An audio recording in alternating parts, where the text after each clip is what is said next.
مفتی عابد مبارک صاحب، یہ نا امیدی یہ بڑی خوفناک چیز ہے کہ انسان کو ایسے سے گناہ کی طرف لے جاتی ہے جس کا انسان تصور بھی نہیں کرتا۔ بسم اللہ الرحمن الرحیم، الحمدللہ رب العالمین والصلاة والسلام علی سید الانبیاء والمرسلین۔ اللہ رب العزت قرآن مجید فرقان حمید میں فرماتا ہے قل یا عبادی الذین اسرفوا علی انفسہم لا تقنطوا من رحمت اللہ ان اللہ یغفر الذنوب جمیعا انہ هو الغفور الرحیم۔ قرآن مجید فرقان حمید میں واضح طریقے سے یہ اعلان، اس کو پتہ ہے کہ میرے بندے کمزور ہیں، یہ وہ جانتا ہے۔ اس نے انسان کی جبلت میں، اس کی خلقت میں، اس کو بنانے میں جن عناصر کو رکھا ہے اس میں نفسانی خواہش بھی ہے، شہوت بھی ہے۔ اس کو پتہ ہے یہ بندے جو ہے وہ اپنی جانوں پہ ظلم کریں گے، لیکن میں فل سٹاپ نہیں لگا رہا ہوں کہ اگر تم نے کر دیا تو اب تم ختم، نہیں، تمہارے جتنے بھی گناہ ہوں گے اگر تم میری طرف رجوع کرو گے تو تم تائب ہوگے، میں تواب ہوں گا۔ سبحان اللہ، سبحان اللہ۔ تم صرف میری طرف لوٹ کر آؤ گے، رجوع کرو گے، مجھے تم توبہ قبول کرنے والا، اپنی طرف بہت رجوع کرنے والا پاؤ گے۔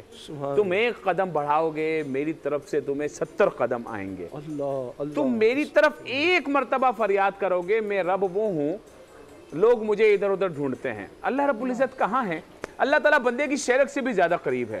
بندہ جب کسی کام میں پھنس جاتا ہے، کسی بڑے آدمی کے دروازے پہ جاتا ہے، ادھر جاتا ہے ادھر جاتا ہے ادھر جاتا ہے کہ کہیں سے میرے کو کوئی پرچی لکھ کے دے دے، کہیں سے کوئی فون کر دے، اللہ رب العزت فرماتا ہے میں اپنے بندے کی شرک سے بھی زیادہ قریب ہوں۔ بے شک، نحن اقرب من حبل الورید، میں شرک سے بھی زیادہ قریب ہوں۔ بندہ ادھر ڈھونڈتا ہے ادھر ڈھونڈتا ہے ادھر ڈھونڈتا ہے، نہیں ملتا۔ فرمایا جب تو پریشان ہو جائے تو میری طرف آ، مایوس نہیں ہونا، میں رب تیرے گناہ بخش دوں گا اگرچہ سمندر کی جھاگ کے برابر ہو۔ اور جب جن کے لیے مراد رسول کی بات آئی، سبحان اللہ، تو حضرت دحیہ کلبی کا واقعہ یاد آ گیا جو بہت خوبصورت تھے، اور میرے آقا علیہ الصلوۃ والسلام نے کہا کہ اتنا پیارا ہے، جہنم کی آگ میں جلے گا، یا اللہ تو اسے اسلام کی دولت دے دے۔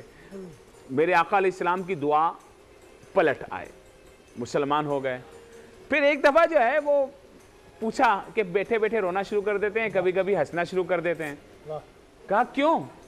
کہا وہ واقعہ یاد آ جاتا ہے، رونے کا سبب تو یہ ہے کہ جب میں سفر میں گیا تو بیوی حاملہ تھی، اور اس کو ہم بیٹیوں کو زندہ درگور دفن کر دیا کرتے تھے۔ جب کافی عرصے بعد آیا تو بیٹی پیدا ہوئی، اور وہ بیٹی جو ہے نا وہ بابا بھی بولنے کے قابل ہو چکی تھی۔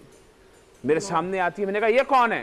وہ پہلے چھپاتی رہی میری بیوی، جب وہ ظاہر ہو گئی تو میں نے کہا اچھا یہ ہے۔ میں اس کو لے گیا، اب وہ بابا بابا بولتی تھی، اور میں اس کو لے گیا، اور میرے ہاتھ میں بیلچا ہے، کدال ہے، اور میں نے اس کو گھڑا کھود کر اس کے اندر ڈال دیا۔